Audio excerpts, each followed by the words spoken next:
Good morning, Master Dennis. How are you? Good morning. Fine, thank you.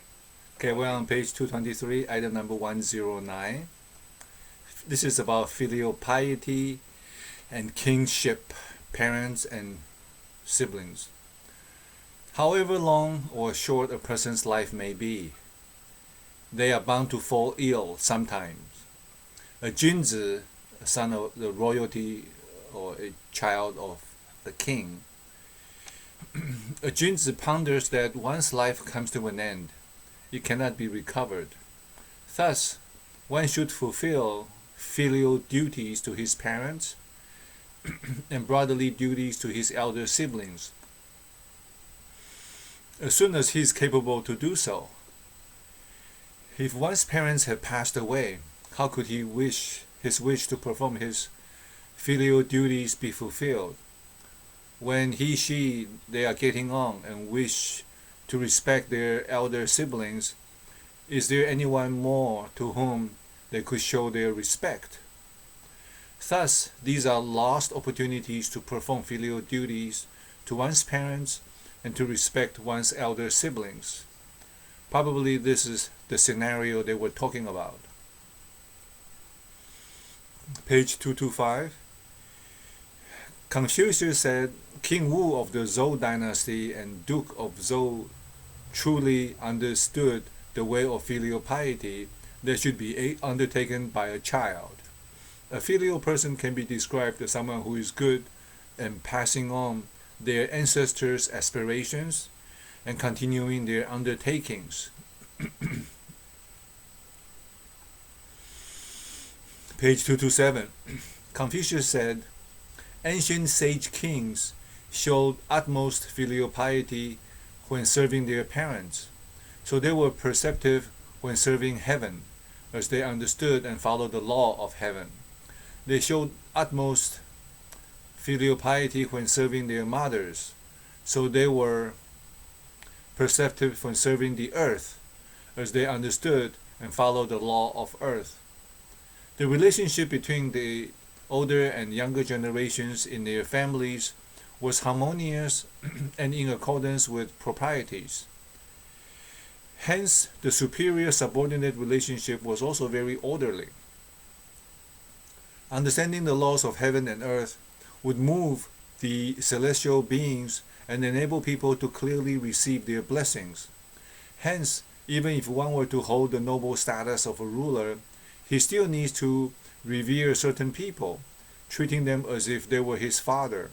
He also needs to respect certain people and treat them as if they were his elders. Page 229. If our parents do not abide by the correct principles but wrong others, we as their children should recognize their mistakes and reserve the right to diverge from their demand for revenge. If our parents intend to give noble titles and remunerations payments to an incompetent person, we have the right to diverge from their order and disobey them. If our parents wish to indulge in an extravagant lifestyle, we have the right to diverge from their demand by not responding to it. If our parents are not keen on studying and oppose the idea of sending their children and grandchildren to study, we have the right to diverge from their wish and pursue our studies. If our parents do not favor wise and virtuous scholars and try to stop their children and grandchildren from socializing with them, we have the right to diverge from their order and socialize with these individuals. If our friends in trouble are waiting for our help, but our parents oppose it, we have the right to diverge from the orders and extend our assistance. If we diverge from an order but should not have done so, that is considered unfilial. The same can be said about the opposite. If we should diverge or disobey from an order, but we do not do so, it is also considered unfilial. Blindly following our parents' instructions is unfilial. Similarly, going against them all the time is also unfilial. We must always examine if our actions are aligned with righteousness. That's why in the zero wait time out of execution we talked about principle-centered leadership. So you are guided by the principles while being respectful and loving, compassionate to our parents. Page 232. Zheng Zi said, a Junzi's filial conduct is the outcome of a sincere heart, and it is congruent with the requirements of propriety.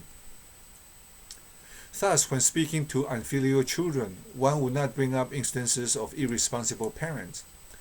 When speaking to disrespectful younger siblings, one would not bring up instances of uncaring elder siblings. When speaking to unfaithful subordinates, one would not bring up instances of rulers who are clueless at maximizing the ability of his subordinates. Hence, a Junzi speaks to parents about ways to nurture and educate children, to children about ways to serve and honor their parents.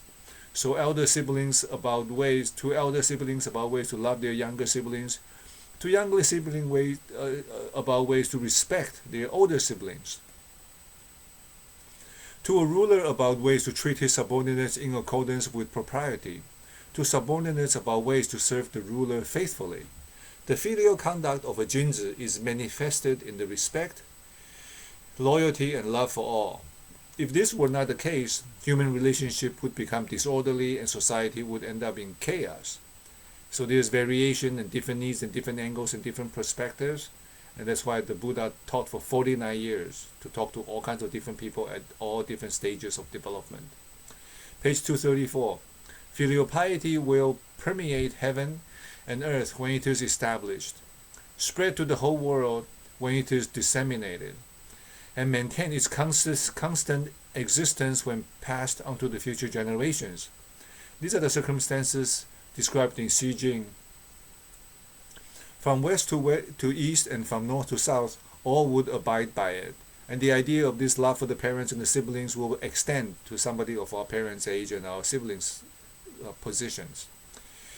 Page 235. The Tandi flowers bloom and their sepals are equally radiant. Among human relationships, some can surpass the endurance of brotherhood. Wagtails, birds stranded in plains would not desert their partners, and siblings in crisis would help one another. We might have good friends, but they could only respond with helpless sighs in times of crisis. Siblings might fight at home, but they will stand together against invaders.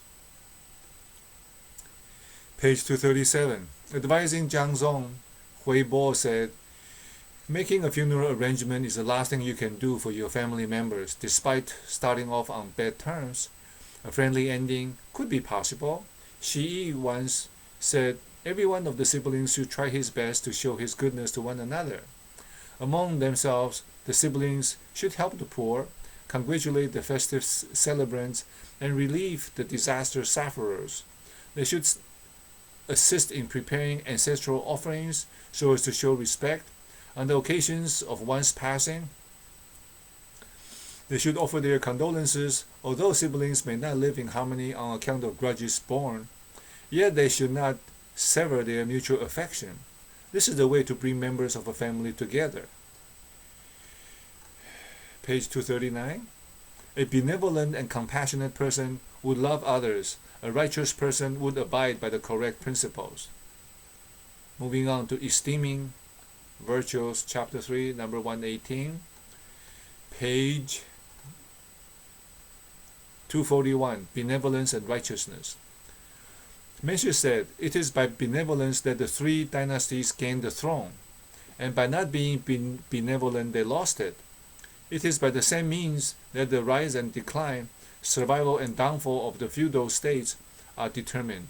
If the sovereign is not benevolent, he cannot preserve the throne.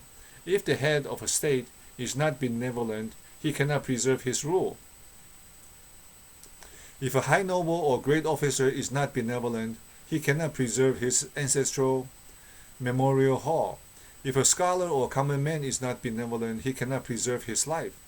Now that they abhor death and yet delight in being ruthless, this is like hating to be drunk, but forcing oneself to drink even more.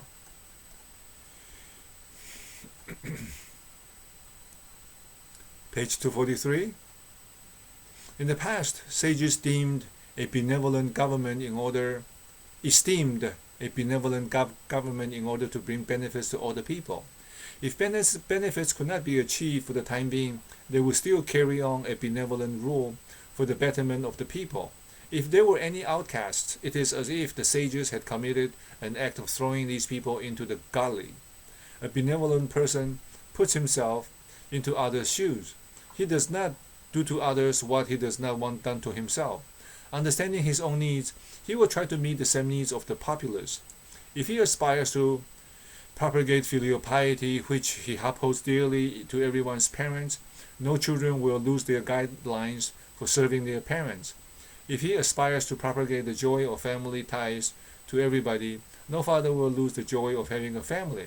If he could empathize with people suffering from the cold and starvation because he could picture himself in the same situation, nobody will ever suffer the cold and hunger. Neither are these three circumstances difficult to understand nor tough to carry out. It is only because one cannot put oneself into others' shoes to be more forgiving and does not give much thought to it. How could we say that it is distant and unreachable? Page 245. In the book of Zhang Zhuang, the Jie hexagram is characterized by thunder above water. As thunder interacts with rain, the yin and yang energies are unimpeded. Thus all things are smooth and uninhibited. This is the symbol of the Xi hexagram. A Jinzi employs its principles and learns to be tolerant with others' mistakes and forgive them of their wrongdoings. Page 247.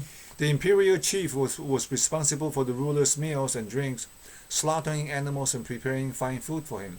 During the funeral of the emperor, the empress, or the heir to the throne, the chef would not butcher animals. In times of famine, he would not butcher animals. When an epidemic occurred, he would not butcher animals. When natural disasters struck or changes in the natural environment were observed, he would not butcher animals.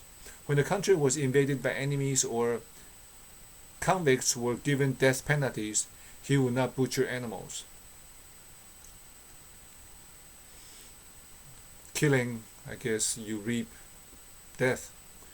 Page 249. In the second month of spring, give special care to young children and show sympathy to the poor orphans. In addition, order the judicial officials to reduce the number of prisoners in jail, remove their handcuffs and shackles, and do not implement the death penalty or arrange dead bodies for public display. Never tie offenders up and beat them. Do not dry up the lakes, rivers, streams, and ponds. The burning of forests should be prohibited out of compassion. Page 250. In spring, when the lords went hunting, they were not allowed to encircle the hunting grounds. Ministers were disallowed from capturing and hunting down the entire species of wild animals, while scholars were prohibited from robbing wild animals of their young or stealing birds' eggs. This is to respect the nature, and there's a time for everything. Page 252. Confucius said, the act of benevolence is carried out in three ways: willingly, calculatedly, or reluctantly. All appear to be benevolent, and the results appear similar. So it is difficult to tell whether the behavior exemplifies a truly virtuous intention.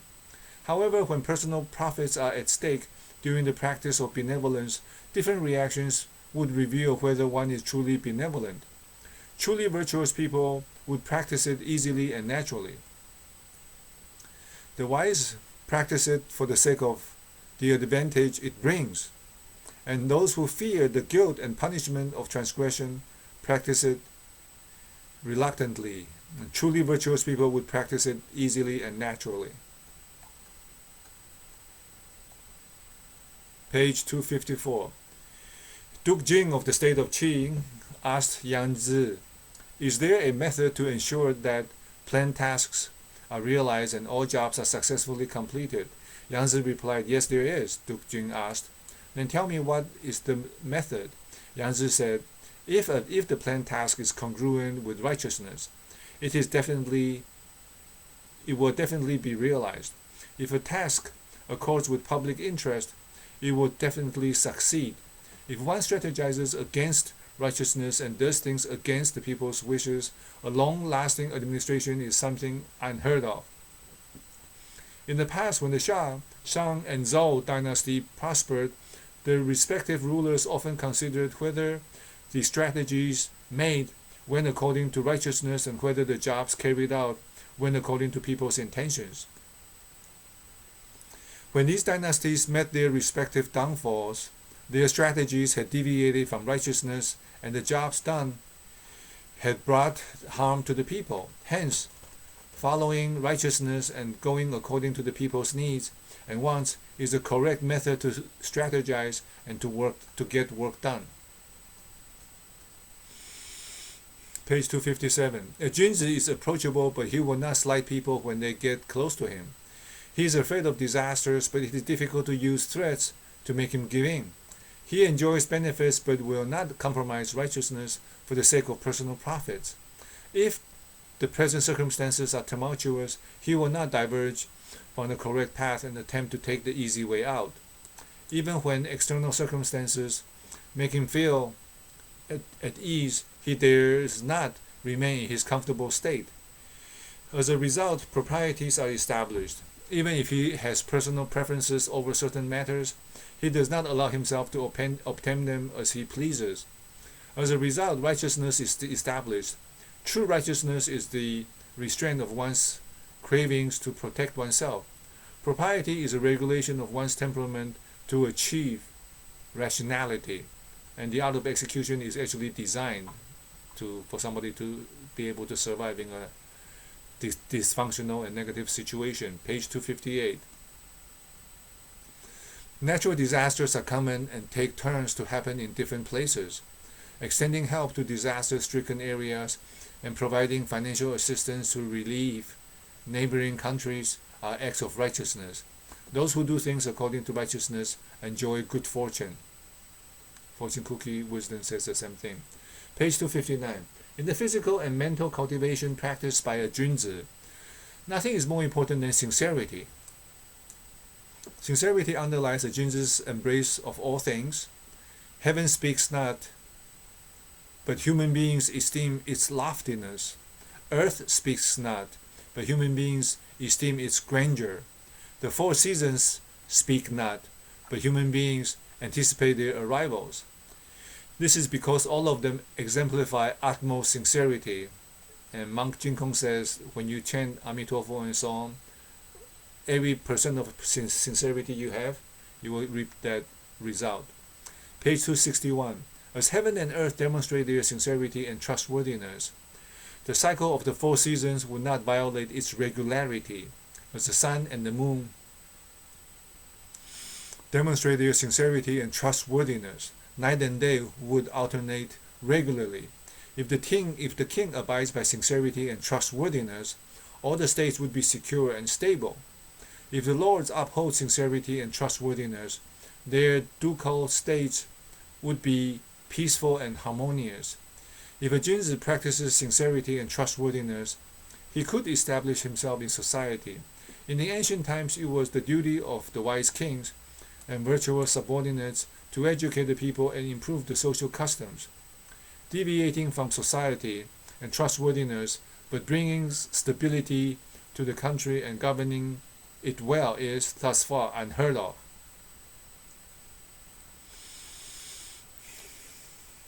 Page 264. One day, Zhangzi's wife went to the market. Her son cried and wanted to tag along.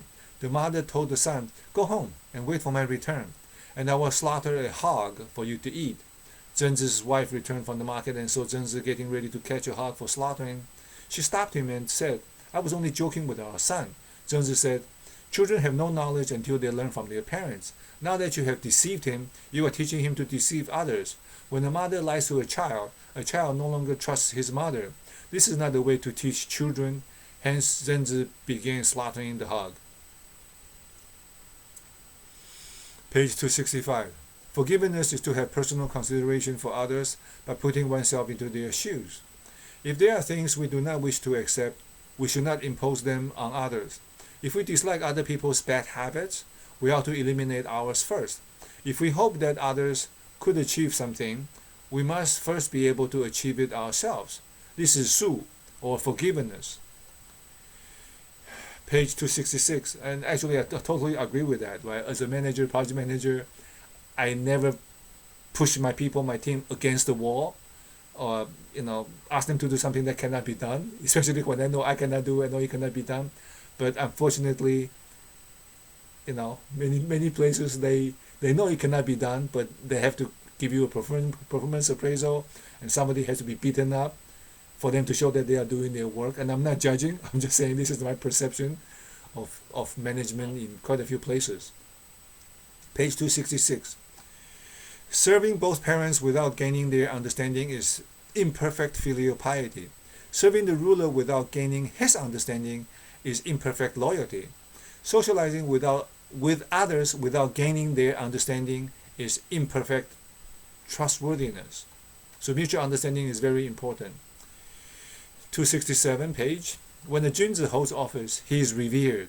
He provides benefits for others, so he is loved. His actions and manners can serve as a measure of law. His interactions with others can serve as a guideline. His countenance and mannerisms are worth observing. His ways of handling duties and running a government are worth learning, and his virtuous conduct can be emulated. His voice and magnanimity are pleasant. His actions are elegant and cultured, and his speech is clear and organized. By treating subordinates in this manner, one is said to be dignified. So Toastmaster skills are very important. No filler words, no o, a, I know, you know, so. They eliminated those. Page 269. If we cannot be indifferent to wealth and reputation, we are unable to exemplify our virtues. If we cannot remain calm with few desires, we are unable to reach great heights. Without broad-mindedness, we are unable to embrace all things in the world. Without practicing fairness, we are unable to arrive at the correct decisions. Page 270. People in high positions should not promote and encourage superficial flattery in speech. If something can be said but cannot be carried out, a Junzi will not utter it. If something can be carried out but cannot be mentioned in an honorable way, a Junzi will not do it. If this ideal can be achieved, the common people will neither exaggerate their speech nor engage in unscrupulous deeds. Page 271. If the ruler does not emulate heaven, he cannot protect all the people.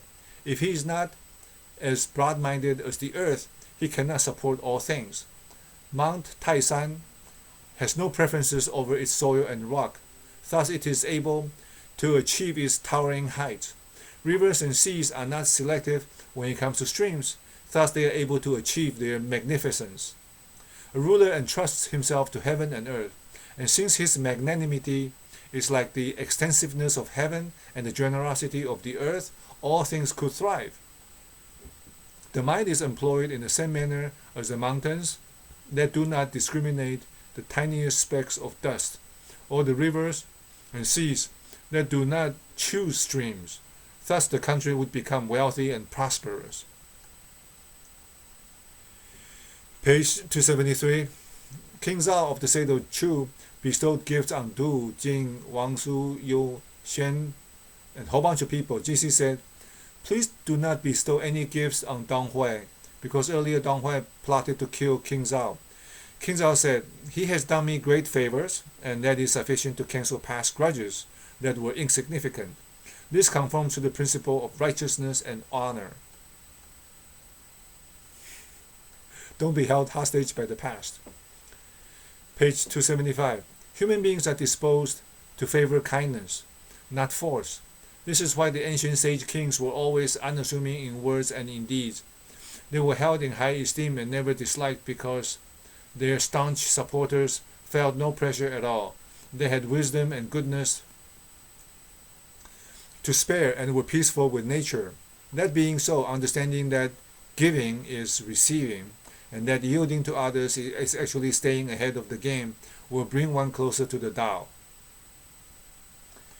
It is in giving that we receive. St. Francis the Peace Prayer. 276.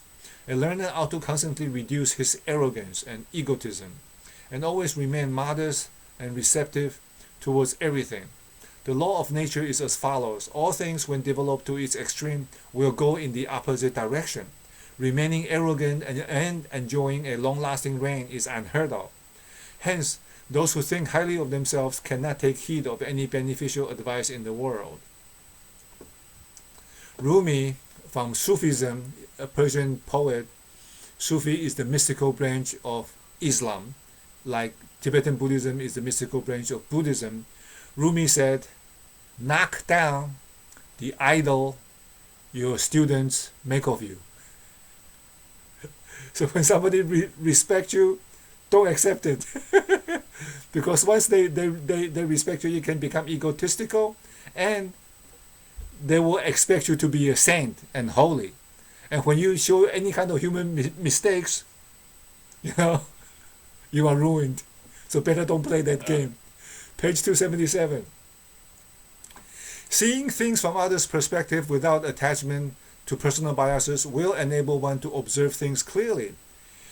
Assimilating the correct perspective of others without being opinionated will enable one to appear highly virtuous. Without being full of self-praise, one will thus achieve success in his career. Without being arrogant and too reliant on one's talent, one's reign will thus last long without peril. It is because one does not fight with others that others will not fight with him. And everybody is so hung up with their self-love. They are always fighting. We're always fighting about, I'm important, I'm accepted, I'm competent, I'm the best, I'm this and that. And we cannot forget that for 1 second. That's why there are so many problems. Page 279. A Jinzi would devote himself to self-cultivation and humbly give precedence to others. He would exert his best efforts to accumulate virtues, wisdom, and abilities, and he would always be aware of his shortcomings as a means of righting himself.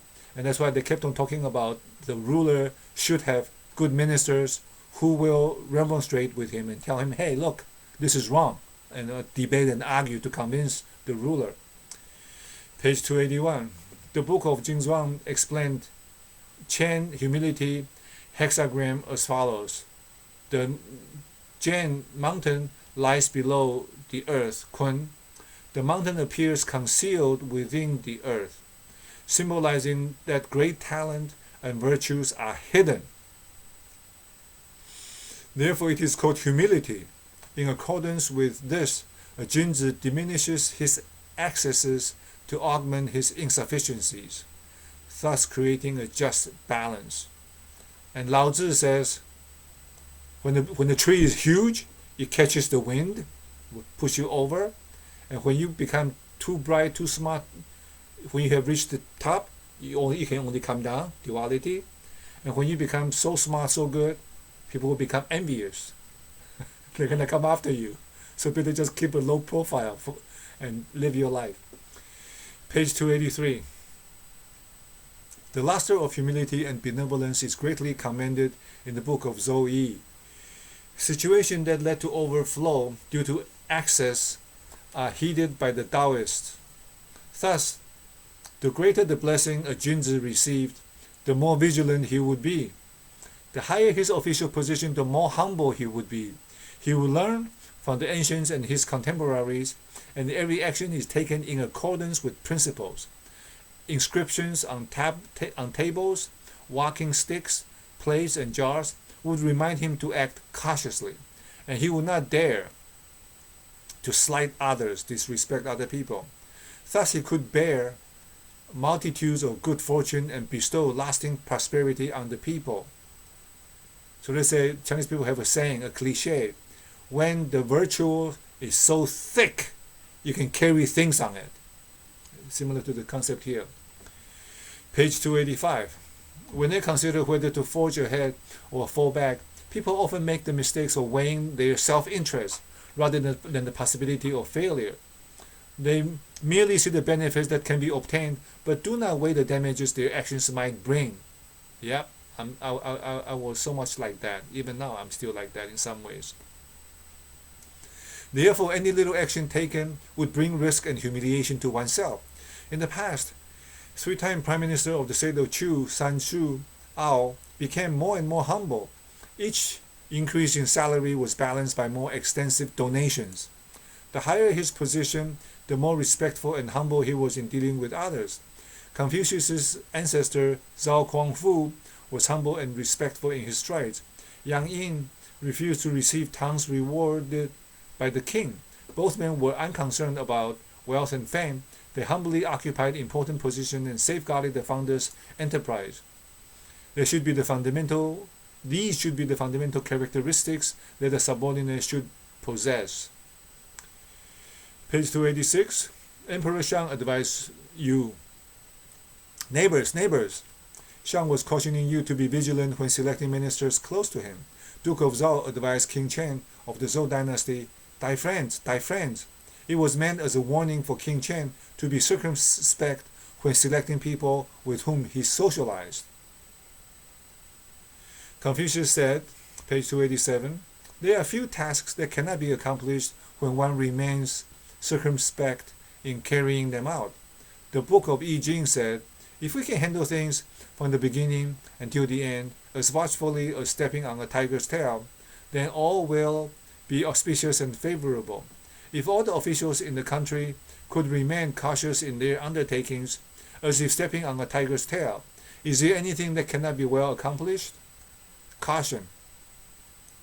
Page 289. A Junzi is respectful and dignified when he is alone by himself, and prudent in the most minute or indistinct places. His integrity does not change even when nobody is watching him in secluded areas. So if spirits and ghosts could not detect his faults, what's more during times of merriment and feast? Page 290. When one is enjoying noble status and being doted on, one should think of the risks and be fearful.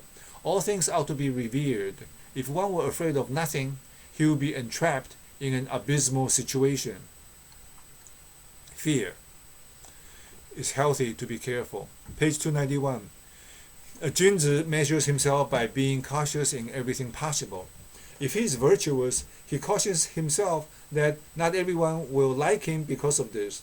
If he is unvirtuous, he cautions himself that others will surely detest him. If he sees the virtues in others, he cautions himself that he may not be able to cultivate and attain the same.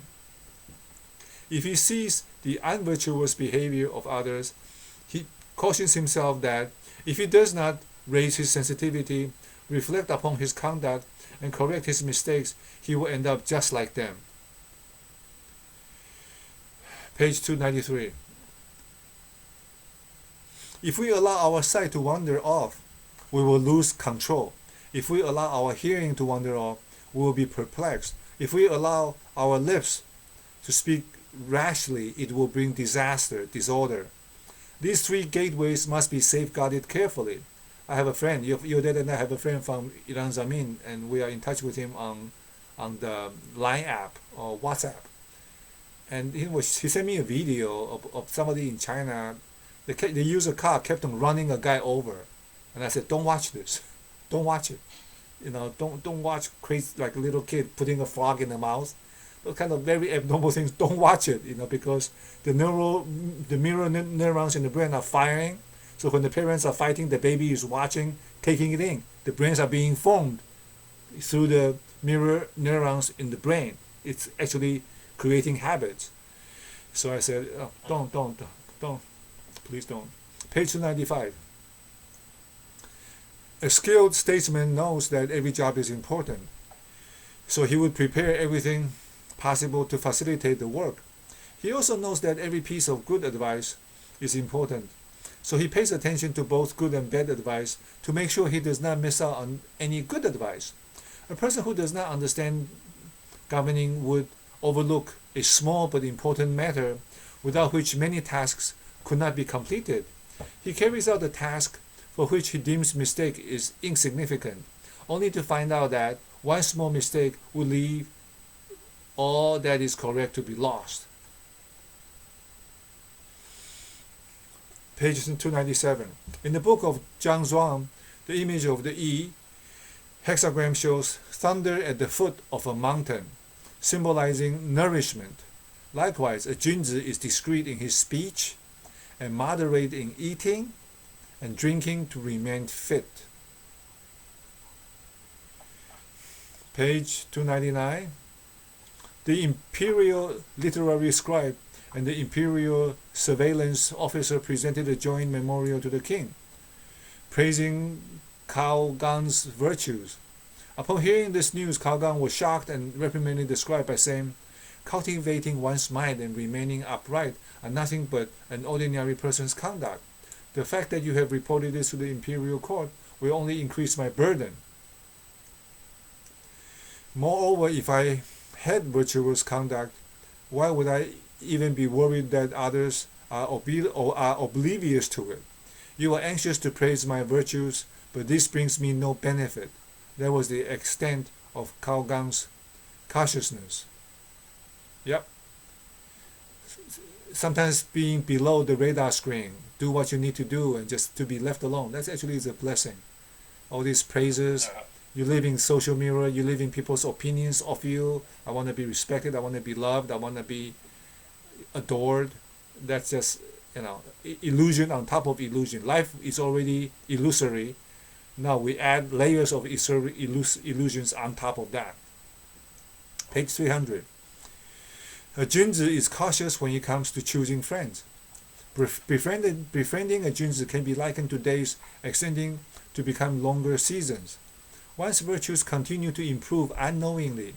Befriending a scoundrel can be likened to walking on thin ice. Every step one takes becomes more dangerous. How many people can avoid falling into the water? Don't be friends with scoundrels. That's funny. Page 301. Confucius said, "Those who are born wise are the highest class of men. Those who become wise by learning are the next. After them come those who are witless and have to toil painfully in their learning. As to those who are not gifted, witless, and yet do not learn, they are the lowest of the people." I'm definitely on the bottom there. That's why I'm trying so hard to learn. Page 303. He was said that a Junzi would not be ashamed if he is unable to offer contributions in the prime of his life, and he would worry that his reputation remains unknown when he is nearing death. Hence, Confucius said, the initial stage of learning is like chasing a person. One feels that he is struggling to catch up. When one is diligent and has achieved some results, one must revise what one has learned, just like obtaining something and being afraid of losing it. Hence, ancient scholars with high aspirations lamented the quick passing of time for the fear of not establishing their reputation and career. Thus, they were extremely hardworking and diligent, and were so determined to strengthen their moral integrity that they had no time to rest. Moreover, even with the wisdom of King Wen of the Zhou dynasty and the capabilities of the Duke of Zhou, they were occupied until sunset and had no time to have a meal. They were diligent in handling political affairs, stayed awake and toiled until dawn to achieve prosperity in their kingdom, and had their good reputation spreading over several thousand years. What's more ordinary subjects? Could we just remain where we are?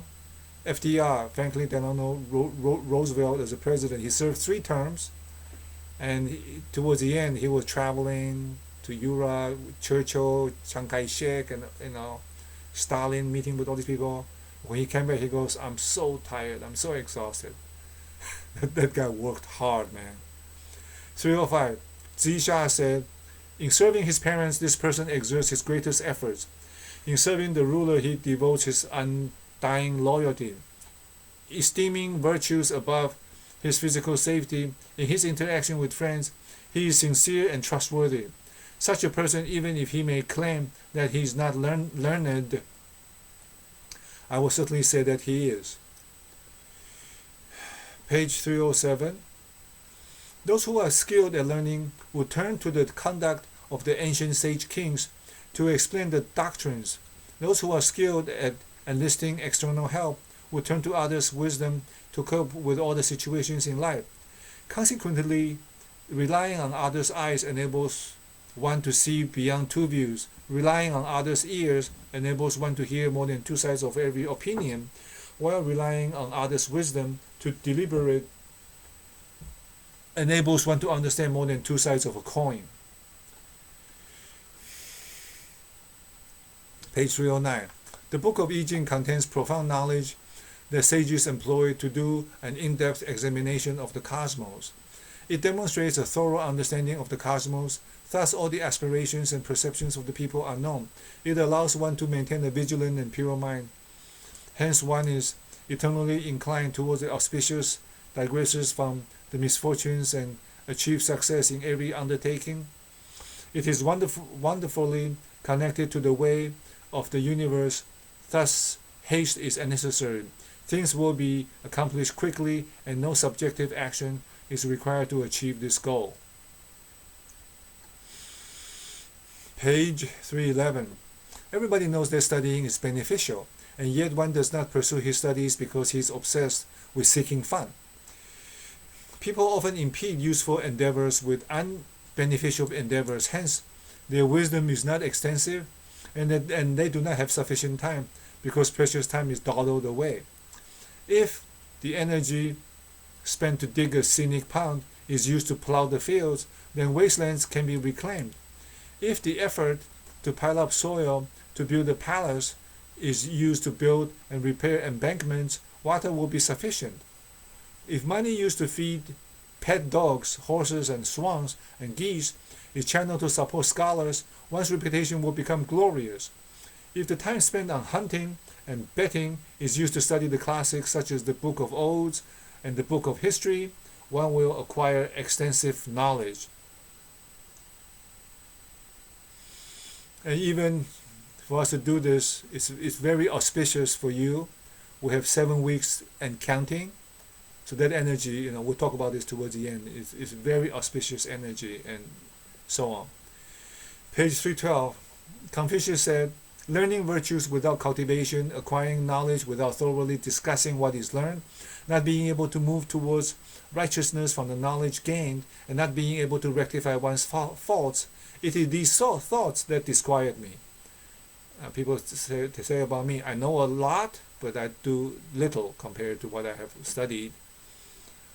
Sages value perseverance, page 313.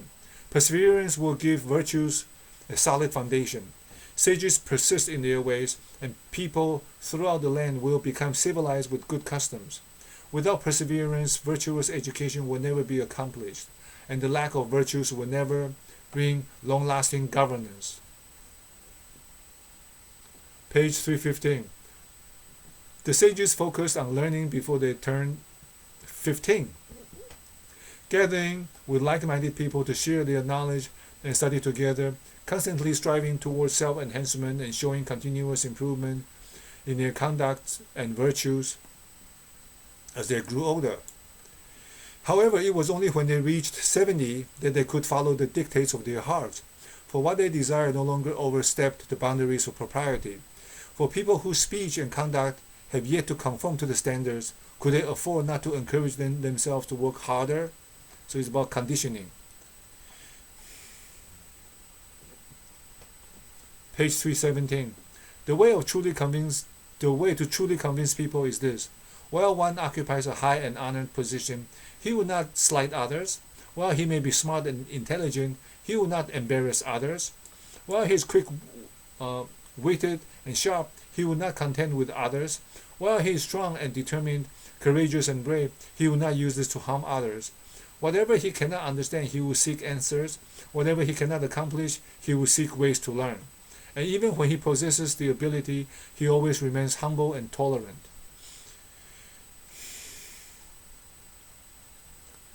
Page 319.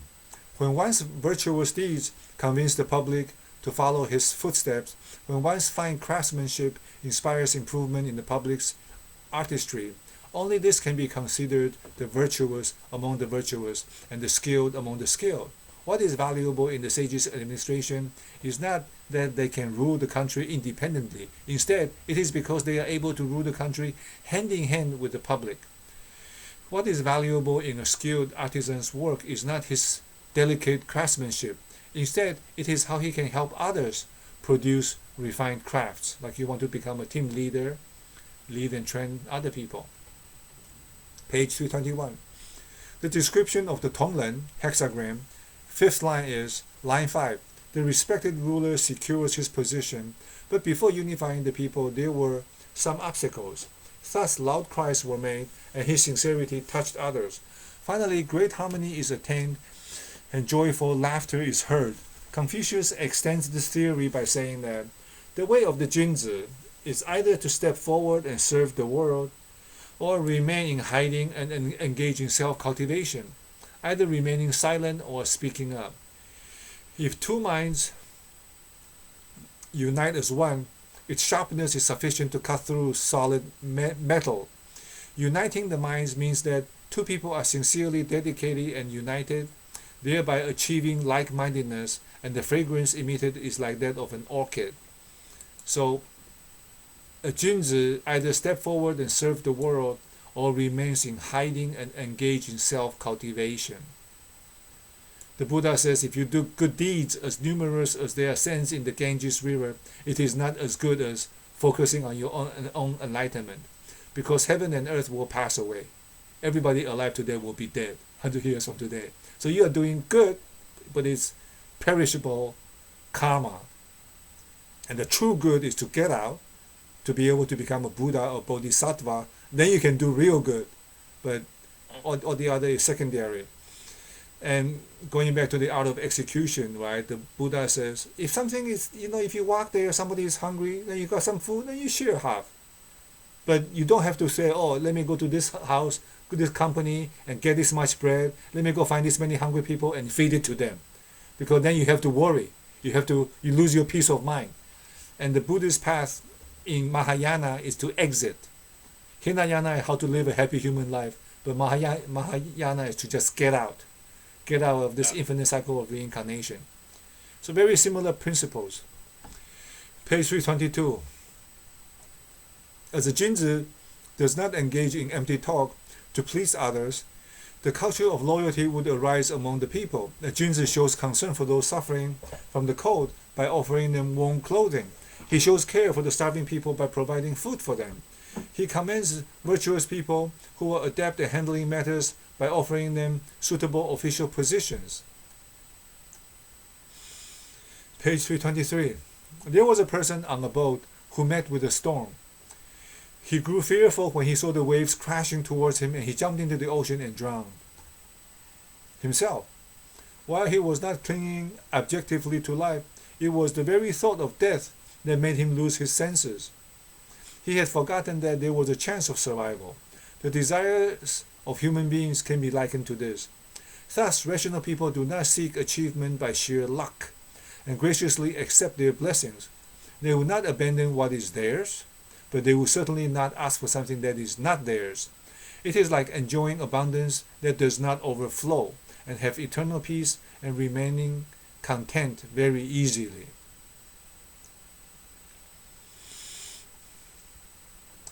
I think it was Confucius or somebody says, in the spring there are the 100 flowers, in the autumn there's a pristine moon, in the summer there's a cool breeze, in the winter there's the pure snow.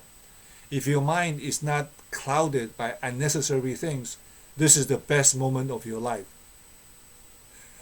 So if you are never content, you're never going to be happy, no matter what you have.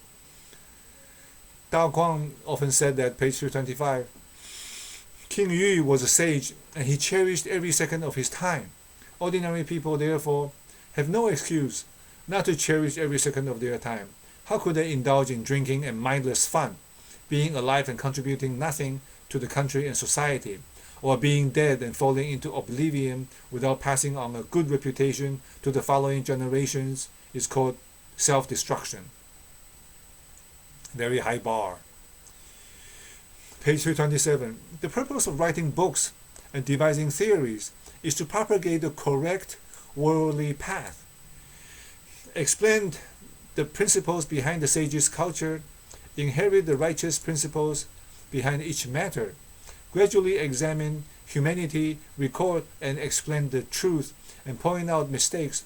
In so doing, it could serve as the standard or law that sees the possibility of immediate implementation, besides functioning as a guide for future practice by younger generations. Chapter 4, page 129, 329, on the subject of administration. So we went from the king, the minister, the virtues. Now we're talking about administration. Page 331. If the main ropes of a net were straightened, it would open up the meshes. If a person's conduct were upright, his surroundings, people, and various matters would become upright too. The essence of governing is to align human behavior. If a leader's behavior were not upright, nobody would obey him. Thus, he could convince the people without having to utter a word, exemplify dignity without being enraged, and show kindness without providing benefits. If a leader rights his mind, people would follow his footsteps. This is the most perfect governance. 7 Habits, Dr. Covey said, "Who you are speaks so loudly, I cannot hear what you are saying." Like somebody is trying to cheat you, whatever. And they said the most elegant thing that you can say is to be yourself. So it goes beyond words.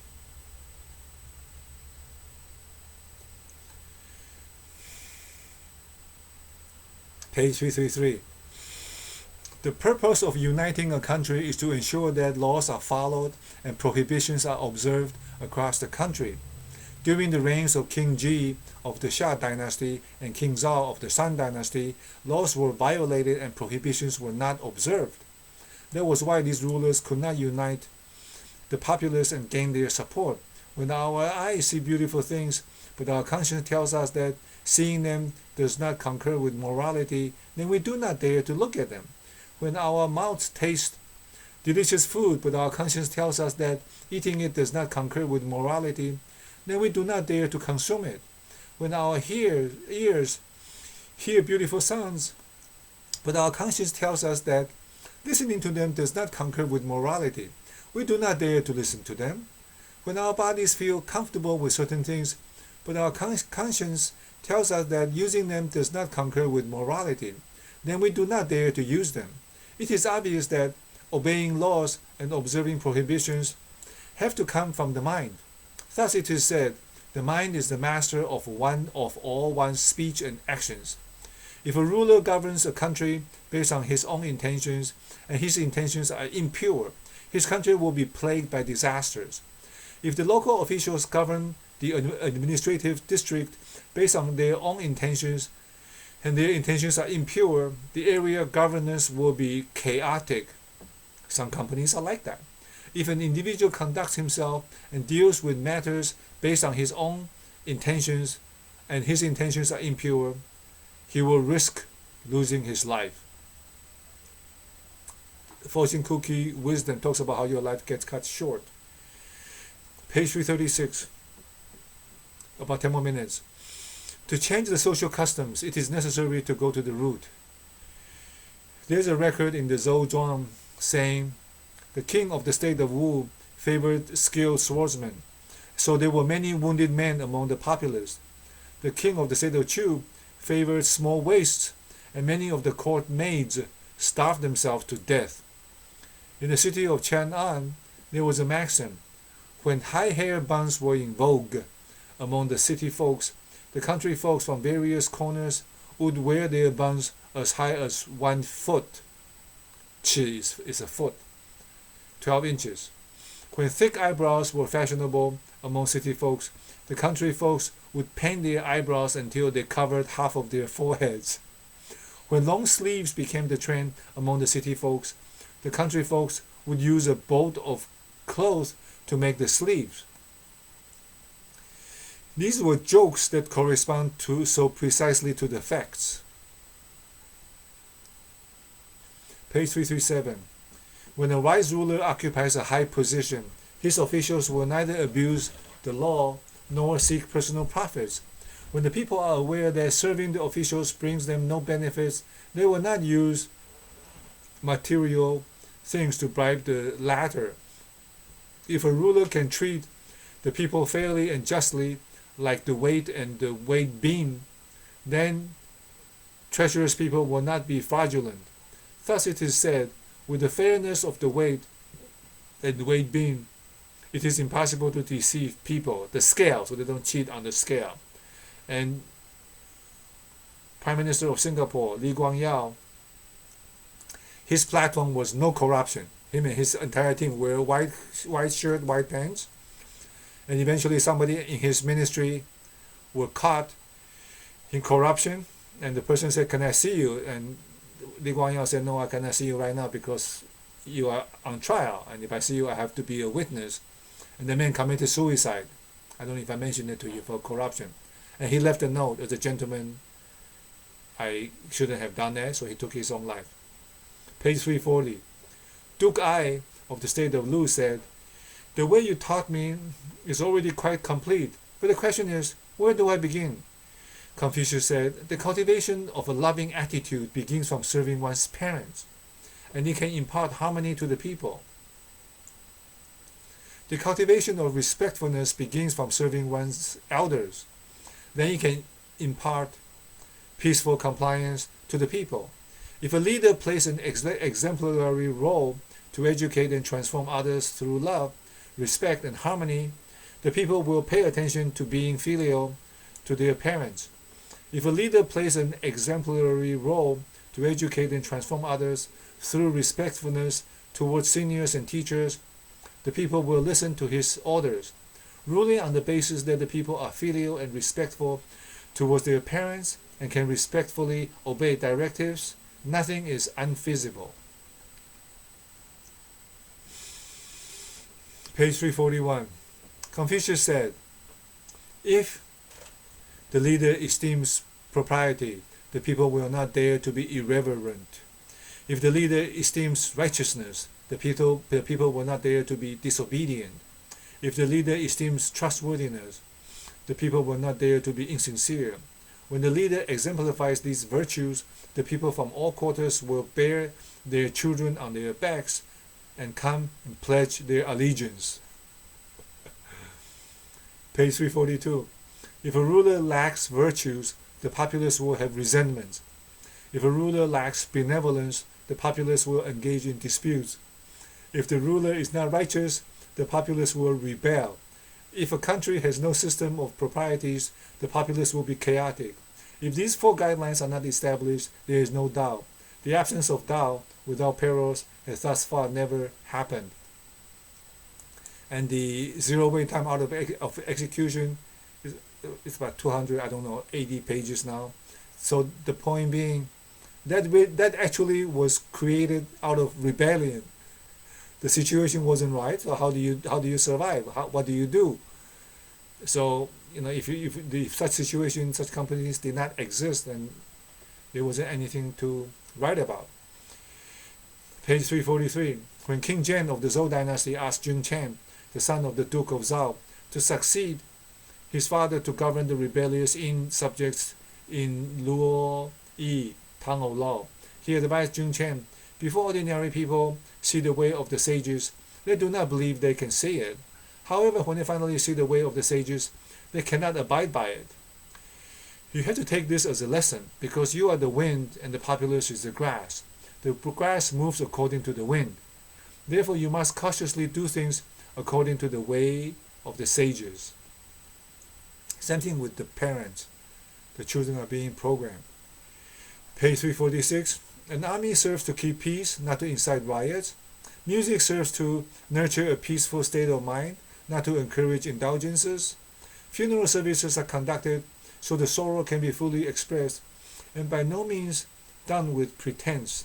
Hence, the right way to serve one's parents is built primarily on respectful love, while the protocols of political discussion at the imperial court are built foremost on civility. There are, for mourning and mourning that stems from the heart is most valued. When deploying an army, strategies that can be founded on righteousness are needed. Once the foundation is established, the Tao can be smoothly implemented. Any destruction to the foundation will cause the Tao to be abandoned. They say it's an unjust war or unjust administration or unjust law. People fight against it. Page 348, we'll finish after this or the next. A wise south-facing person who is governing his country must accomplish 5 things which have yet to include general civil matters. These are: 1. Employing proprieties and law to regulate the relationship between kinsfolk, establishing the statuses for seniors, juniors, and respected, and the lowly. 2. Rewarding ministers with contributions. 3. Recommending and selecting the virtuous. 4. Employing capable people. 5. Evaluating and rewarding those who exemplify kindness and practice kind deeds. If all these 5 aspects were accomplished, the whole nation will be abundant and wealthy. However, if one of these aspects goes off track, the populace cannot enjoy the remaining years of their lives. When a wise ruler governs his country, he would definitely deal with human relationships. The aforementioned 5 things first. Because the systems, the technology, the process, everything come from the people. 350. And no matter how good the system is, if the people are corrupt, it's all ruined. With regard to the major direction of governing, nothing is better than prioritizing the root over the offshoots, and nothing is worse than abandoning the root in favor of cultivating the offshoots. A ruler's fundamental task is to make the populace affluent, together with establishing proper education as a foundation for building a nation. Proper education, that's what we are doing here, according to Master Jin Kong. Only when the people are satisfactorily prosperous can they be educated and transformed, and only when the educational concepts and content are correct can they comprehend moral principles. When the people are poor, they will abandon virtues. When education is ostentatious, craftiness and hypocrisy will arise. By receiving education, people will not confuse the right from the wrong. By understanding moral principles, they will practice loyalty and filial piety to the best of their abilities. Hence, the way in which a wise ruler governs his country is to commit to the aforementioned 2 areas, to make these the foundation of achieving peace. Okay, last one. Page 352. To teach the people according to the customs and establish careers and contributions according to the pre-existing conditions, one has to be circumspect in fulfilling the 3 areas below. 1. Selecting virtuous and talented people. 2. Listening to the people's wishes. 3. Complying with the prevailing circumstances. When one is unable to adapt to changing circumstances, it is disastrous because it defies the law of nature. When one goes against the people's wishes, it is wrongful because it defies the will of the people. When one favors good deeds but cannot employ virtuous people to carry out the tasks, it is the seed of misfortune that corrupts the government. Making errors in these 3 areas will disrupt the seasons and human affairs. Disharmony between people will turn the tide against present situations and result in oppositions between nature and man. It is absurd to defy the law of nature while hoping for peace and prosperity. So we are stopping at page 352. Jiang Zi said this. This is very interesting. This is very Buddhist. The natural disasters, all occurrences in the universe, in the world, have causes. And according to the Buddha, the human consciousness and the human mind, 7 billion people killing 14 billion animals a day, as a fish or shrimps or whatever. All of these have consequences. So anyways, anything you'd like to add, Master Dennis? No, thank you very much. Thank you.